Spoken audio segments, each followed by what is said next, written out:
नमस्कार दोस्तों, ये कहानी है एक गांव की जिसमें एक बहुत ही गरीब परिवार था। पति का नाम प्रमोद, पत्नी का नाम सुजाता और उसकी तीन बेटियां थीं। बड़ी बेटी सुनैना, प्रीति और कृति।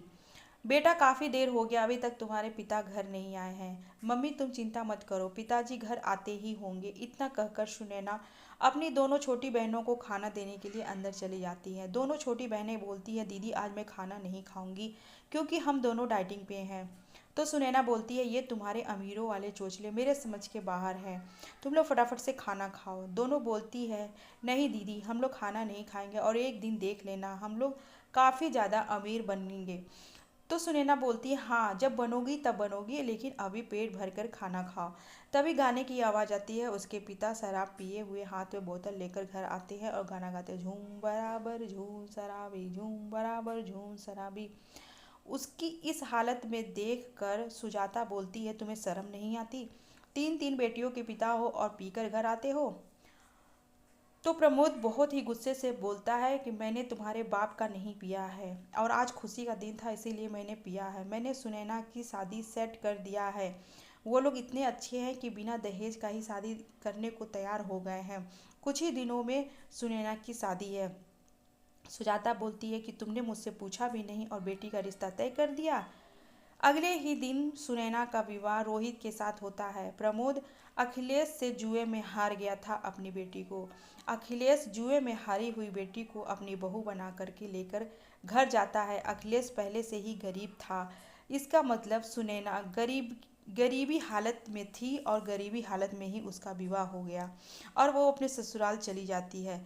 अगले ही दिन वो अपने घर को समझने की कोशिश करती है। हे भगवान, घर में राशन नहीं है। हे भगवान, यहाँ तो नहाने का साबुन भी नहीं है। वो बगल से जाती है और कच्चे चावल मांग करके लाती है और फिर उसे चूल्हे पे मसाले वाले चावल बनाती है। उसके घर में गैस नहीं था। वो लकड़ी के चूल्हे पे खाना बनाती है और फिर सभी को परोस कर खिलाती है। तो उसकी सासू माँ कौशल्या बोलती है, बेटा हम लोग बहुत ही गरीब हैं। तुम्हारी तो खुशियों का ख्याल हम लोग कैसे रखेंगे? दो वक्त की खाना भी तुम्हें बहुत ही मुश्किल से मिलेगा। तभी रोहित बोलता है कि माँ, कंपनी बंद होने वाली है और मेरी नौकरी भी जाने वाली है। तो कौशल्या बोलती है, बेटा तुम अब अपना काम का जुगाड़ कर लो, नहीं तो खाने के भी लाले पड़ जाएंगे।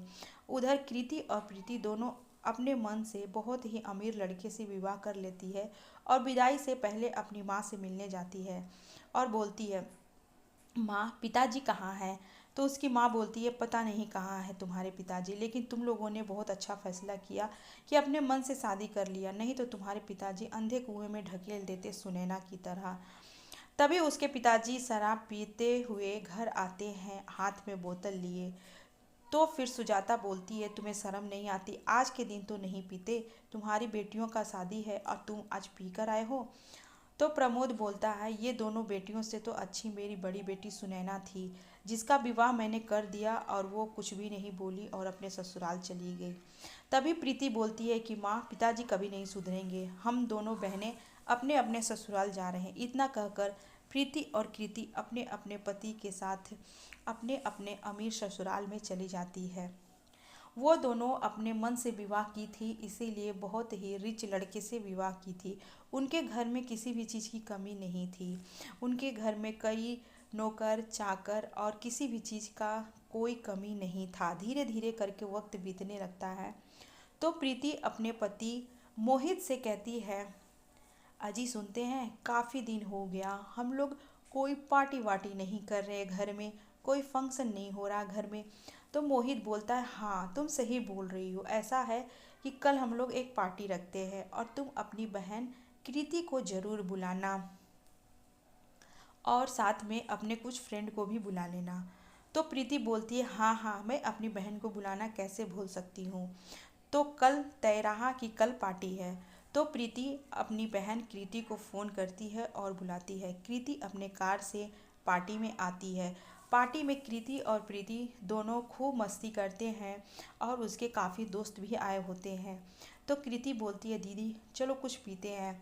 तभी प्रीति वेटर को आवाज़ देती है, वेटर कुछ ले आओ ड्रिंक।